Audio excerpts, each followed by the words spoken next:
Hey everyone, this is Samantha, founder and host of Type 1 Tribe, an interview series with T1D leaders all across the world. Our guest today is Vince Carter. He is a new-ish Type 1 diabetic and recently just ran his first ever marathon. Welcome, Vince. Thanks for being Hey here. everyone. Hey Sam. Thanks for having me. Of course. So tell us a little bit about yourself, like where you're from, where you live now. Yeah, so I'm Vince. I'm from Washington State, born and raised, and I like to spend my time being active or doing something creative when I can. I live in Bellingham, Washington, which is a fun little city by the ocean and surrounded by nature, a great place to do things outside, which is awesome for me. Yeah. What's the weather there now? Pretty mild. It's like 50 something and overcast. Okay, that's not bad. I thought you were going to say it was like No, freezing. it was like snowing and icy a week or so ago. Yeah, So it kind of mellowed out, which is okay with me. we must have got the same storm because it was also like very cold here and icy, but Yeah, it was crazy. yeah, really crazy. So tell us about when you were diagnosed with type 1 diabetes and tell us a little bit about the story.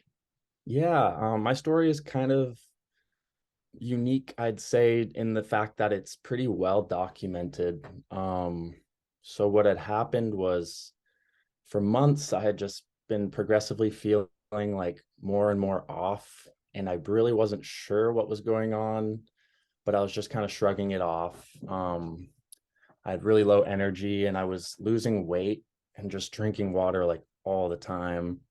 And I thought that was good for me, like, oh, water, just keep drinking that.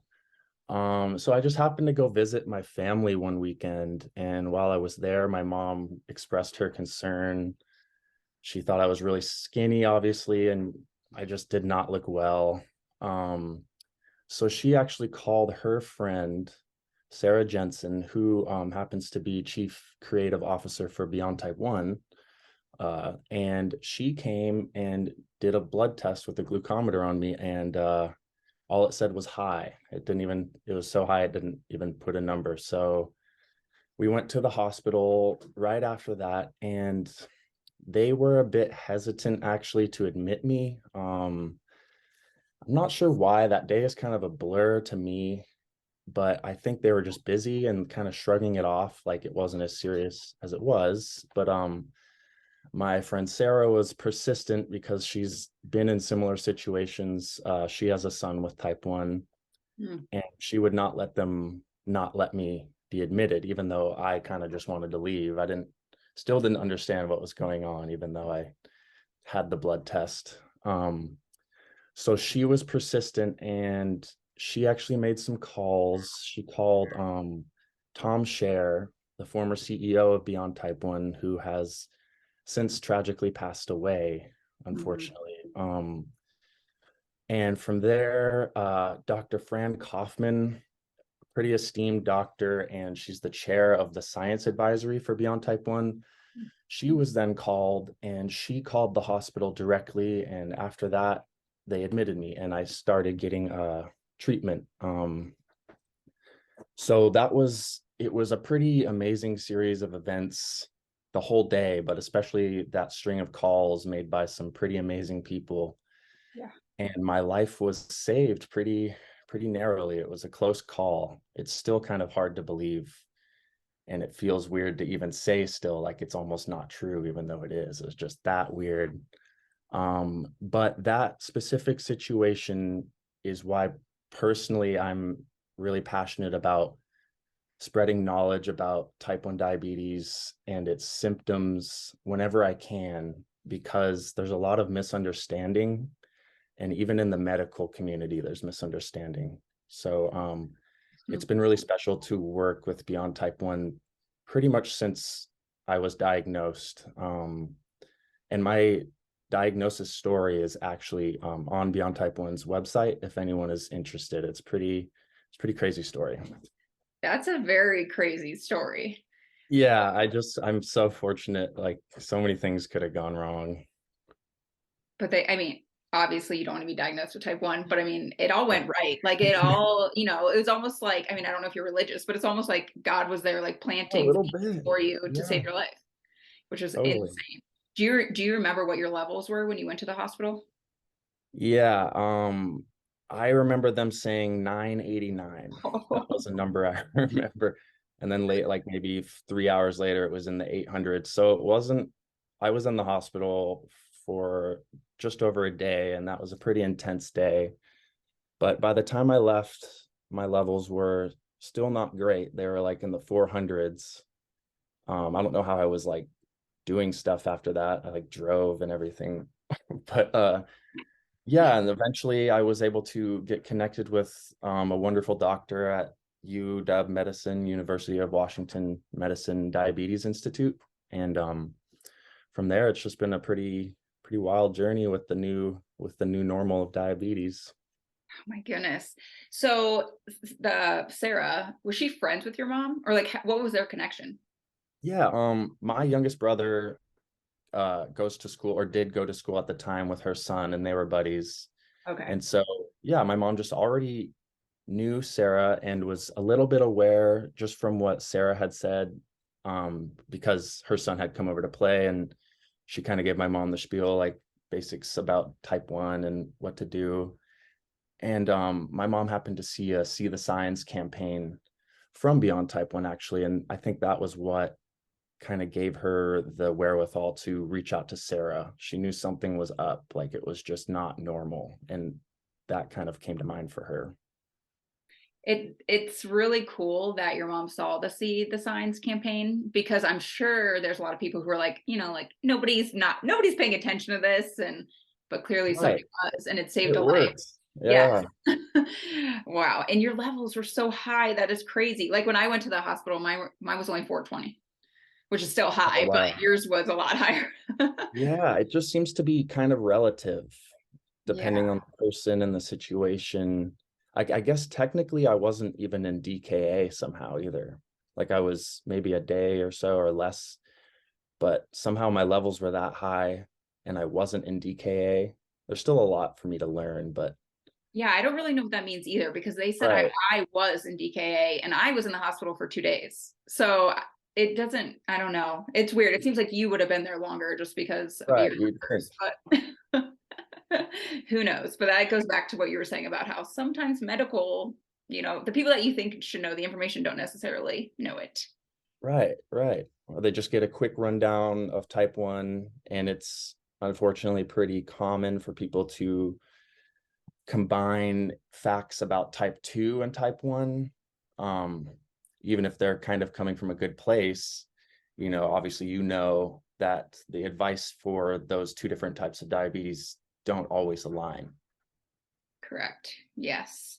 Kind of going off of that, because I'm curious, like how do you deal with like the negative connotations around diabetes in general, and like having to explain to people the differences? Yeah, on my best days, I just let them know, well, here in a matter of fact kind of way, just actually it's like this. And, I do, I can have sugar. Sugar actually saves my life a lot, believe it or Yeah. not. Because, a lot of people's first thing is just, oh, you just don't have sugar. Okay. And it's like, well, not really. Right. So it's just trying to be patient with people and understand that everybody has their own life. And unless you're directly impacted with diabetes, whether it's a friend or a sibling or a child or yourself, like you're just probably not going to know a ton about it. So that's just the reality. And yeah, just trying to understand. And there's some days where I'm honestly annoyed and I don't want to explain it. And I feel like it's not my job. And I'm just kind of quiet and upset. But on my better days, like I said, it's just trying to be cool and calm and let them know the facts. Yeah, and I mean, and that's okay, obviously, that you have both days. And it's sad because we can't even blame the people really for not knowing, because I didn't know anything about diabetes before I was Right. diagnosed. I know. I actually had a pretty crazy experience like 2 or 3 months before my diagnosis. I met a friend of a friend who was recently diagnosed, and he was showing me his Dexcom and kind of explaining like how to take insulin, what that means. And I remember being like, oh, I understand, but like, totally not understanding.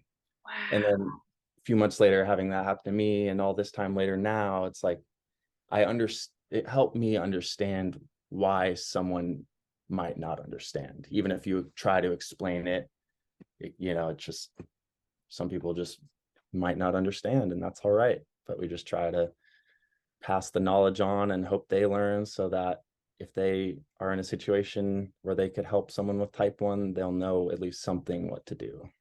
Wow, that's crazy. I really do think now, like God was planting little seeds for you. That is insane. Right. Life's pretty crazy like that. Yeah. So let's talk about technology. So what do you like? How do you take, or how do you give yourself insulin? And do you use any technology for your diabetes? Yeah, I'm fortunate to have the Dexcom G6, which is like, I've pretty much had it most of my diagnosis. I think I had like a month or so where I was just doing blood tests, and that was significantly harder. So I'm grateful for the Dexcom. I used that, and I have an in pen, like kind of a smart pen that just lets me know when I dose, and is connected to like an app that calculates the amount I need on my phone. So everything is connected to my cell phone, and it's really convenient, relatively convenient to what a lot of people still have to do or have done in the past with type 1. The tech's gone a long way, and I've been thinking about getting a pump one day. It still seems pretty daunting to me, like a whole new world of issues, but also it seems to be pretty amazing and work well for the people that have it. So I'm just gonna keep taking it in stride, and when that day comes, it'll come. Yeah, there's no rush. So I think you Yeah. might be the only person I know though that uses the in pen. Do you like it? Yeah, it's pretty cool. I have other pens too that aren't smart pens, and it's not a big deal. I just manually mark down how much and when I take, but Huh. it's super convenient, the Bluetooth technology and the way it communicates, or like lets me know like, hey, it's this time of day and you haven't had any fast acting insulin in a few hours. Are you good? And usually I am, but it's nice that it checks in. Wow, that's really cool. Wait, so do you still take like a one-time long lasting insulin?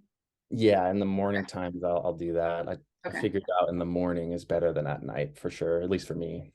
Yeah, I do mine in the morning too. But I'm just on regular pens. I don't use the in pen. So that's why I was curious, like the difference. But I don't track any of my info, so I probably should. I'd go insane if I didn't, but I think that's just kind of the kind of person I am, like just think too much about it. So having it marked down helps me just kind of like move on. Yeah. So if you were thinking about a pump, like do you have one in mind that you would maybe consider? I like the I believe it's the tandem pump, the or the it goes to show how much I don't know yet. I think it's the Omnipod, the one without a cord. Yes, Um, that's Omnipod. Personally, I just couldn't imagine like having a cord attached to me. I'm so clumsy. I Yeah. feel like I just constantly knock it out. Obviously people make it work. I'm sure I could, but if I was to get a pump, it would probably have to be a wireless one. I've heard, I don't know when it's coming out, but I've heard Tandem's trying to make a wireless pump. So Oh, we'll see. cool. Okay, so yeah, that's the Omnipod and Tandem are different things. Okay, cool. Yeah. Yeah, I don't know. I'm with you though. I don't think I could do a wire. Yeah, Yeah. same reasons. I just feel like it would be in the way more often or something. I don't know. But Totally. so I'm just curious, what's your favorite low snack? Yeah, totally. I've always loved fruit snacks, even before my diagnosis. So those are a nice thing I carry around in my pocket pretty much all the time. I have like a pack of fruit snacks. Yeah. I also really like the grape glucose tablets. I think those are like super good. Love those. Or You just know, it's some uh some Smarties too. Smarties are pretty good. okay. I was gonna say that's funny because it's one or the other. Like people either hate glucose tablets or like them. It's one of Right. Right. I I'm with can't you. do the I actually orange like ones still. them. The Yeah. grape though, I've never had the grape flavor, so I'm gonna have to Oh, try. I recommend it. Yeah, those are good. Awesome. So let's talk about the marathon now. Totally. So tell us about how like training. Okay, well, tell us the whole story of how you even got accepted into the marathon, but then how like training was and the actual marathon. Yeah. So I actually had the opportunity presented to me. I didn't think to even apply for that. Um, but my friend Sarah reached out and said, "Hey, if this is something you'd like to do, go ahead and sign up." So I did that without really even knowing, like, I didn't even know we were running the full marathon at first. I thought it was going to be like the kind of thing where like we each run a mile Oh, or like a something, or relay. just as much as we want, and but as a team run it. I didn't realize until later on that we all individually run the full marathon. And as soon as I found that out, I was kind of just like, okay, but also I was really excited, kind of ready for the challenge. I grew up playing sports and I running all the time. So this new approach to running was pretty crazy how it lined up with me getting my health back after my diagnosis. It was just like a few months after that that I started to train for the marathon. And there was some, frustrating moments. Like I kind of felt sometimes like I had to trade my like immediate health to be able to run and get healthier in that way, if that makes sense. Like let my blood sugar be higher than I'm comfortable so I Mhm. could go out and run and not be super worried about going low. So that was like a whole thing in itself. It was like that was the main part of my training. Like the exercise was just exercise and meeting new goals, but the being aware of the diabetes was pretty much all the training, it seemed like. And for every bit harder it felt training with diabetes with type 1, there was that much more motivation. I felt it was like pretty proportional. Like so in that sense, I felt really just like so amped and ready to like crush the marathon with all the motivation I felt. And just like, I don't know, also just proving to myself, like I've heard, I've been told things I shouldn't do anymore. Like don't, just be careful if you're going to get exercise, don't travel alone, things like that. And so it's nice to still do things like that and prove to myself like, okay, I can still live the life I want to live. It'll be harder and I need to be like more thought out with the things I do and methodical, but like that's okay. It just, luckily I've adjusted fairly well so far. Yeah, I'd say so. Wait, so Thanks. how long has it been since you've been diagnosed? It was in October of 2021, on October 13th. Oh my So, goodness. yeah, just over a year after, or when the marathon came, it was about a year lined up. So it was just like pretty wild. It was like a story or something out of a book. Yeah, and a marathon that's a crazy feat. That's not just like you running a 5K. That's that's Yeah. huge. And that was Yeah. your first race ever, correct? Yeah, my first organized run. I mean, I did track in high school, but I never did like long distance running or anything. So yeah, my first organized run. Skip all the ones in between, just go straight to the marathon. Right. Yeah. So now I'm like thinking about a half marathon here in the next few months or 6 months, and all of a sudden that just seems that much more attainable. So that's Yeah. pretty cool. I personally think half marathons are more enjoyable. Like you can actually, like have fun the day like of after you run and go, hang out with people, like go Right. get food. Like where a marathon, you can't really. So you Yeah. should do a half. I felt like kind of like physically ill after that run. Like my stomach was all shaken up and like I just was like I could barely stand up straight.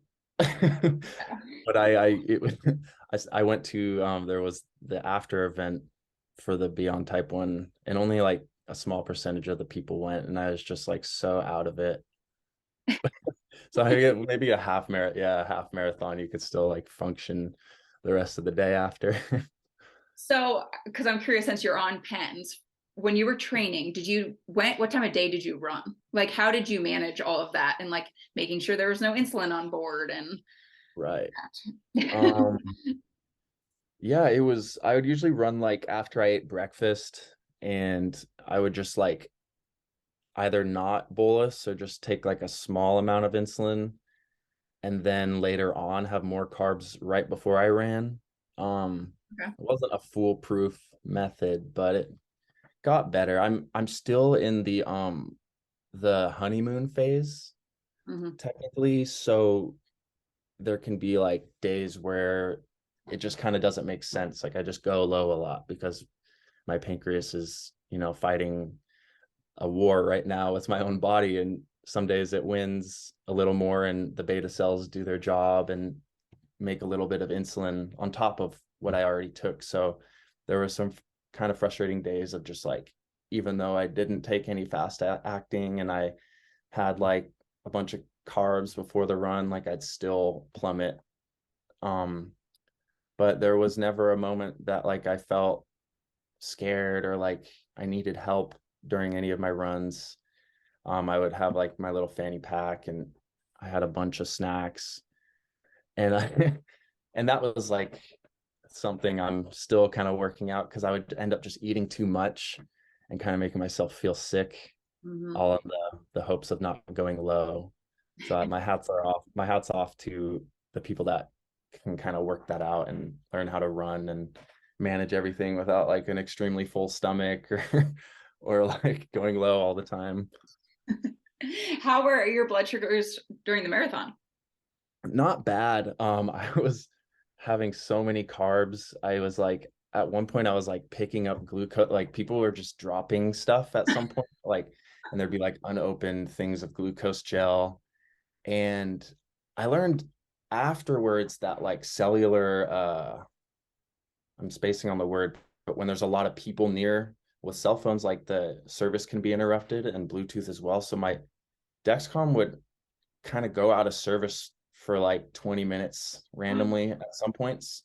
So I was just like, okay, like, so I would pass by the drink station and just have like a bunch of Gatorade Oh and God. then check in and like my blood sugar might have spiked again. But like I was able to see after the run when everything kind of loaded my graph and it stayed pretty good. I don't think I was ever like in a dangerous level at any point, Oh, which that's was good. awesome. Yeah. But Wow, at that's certain great. points, I was like, I don't want to stop and test I just want to keep running. So like, I just like would just drink, like eat another glucose gel and just keep running. And like, it kind of made myself sick. Like, I don't think I could ever eat a glucose gel again, but I just had a bunch of those and just like really tried to like feel my body and hope for the best. I mean, it's better to be high, I guess, than low during a marathon, Right. of course. Right. But man, I know what you mean. Like having too much sugar, not only for your levels, like in that way you feel, but also just like your stomach in the Yeah. middle of a run with all that. Yeah. That's crazy. So I'm also curious. This is kind of going back to the low snack, but have you had like a really bad low experience? And if you so, could you share it? Yeah, I think I've been really fortunate. I mean, with the Dexcom, it's like they give you the alerts when you're on your way to being low. Mhm. And I've noticed I don't always feel the symptoms. So that's like I try to be conscious of that. But one kind of scare I had was I think like a few months into my diagnosis, I like rolled my ankle and was immobile for like a couple weeks. So like as you know, like insulin responds to activity Mhm. and also to not being active, you might need more or less. So I was high a lot when I wasn't able to walk. And I remember like I took insulin to try to lower and just got distracted with something. And all of a sudden, like I was really shaky and like my vision just kind of like became like tunneled. And I was just like, oh, and fortunately there was something within reach for me to have, but like it was really crazy. Like it was that moment when like I really realized like if you get to that point, you really you might need someone's help. Like that's Mhm. a real thing. I mean, I knew it was a thing, but until I actually experienced at least something in that realm for lows, like I realized like, okay, I need to let my roommates know that this is a thing or my coworkers. Like it really kind of hit me a little more, like just to understand and kind of accept like there are going to be moments with having this chronic illness like that I'll need allies. I'll need people around me to like be aware and be willing to help at some point. And I don't know if you feel this way, but I feel like it's hard to ask people like for help sometimes. And like Yeah, even when the thing's not happening, you're like, oh, one day I might need you. So like check in on me every once in a while, things like that. I feel like it's just hard to ask. And it totally. just takes a lot. But Yeah. so what do you think like the future is going to be like for diabetes, whether that's more people being diagnosed, like better technology, or what do you think? Well, I think more people will be diagnosed, not necessarily because there's more people contracting type 1 than there was in the past, but just because there's going to be more accurate diagnosis and less misdiagnosis than in the past. I think like a lot of the data skews because like someone would be misdiagnosed and they would attribute their unfortunate death to something else, or they just didn't know. And so I think that the cases will raise a little bit and maybe level off as like testing and everything becomes more accurate.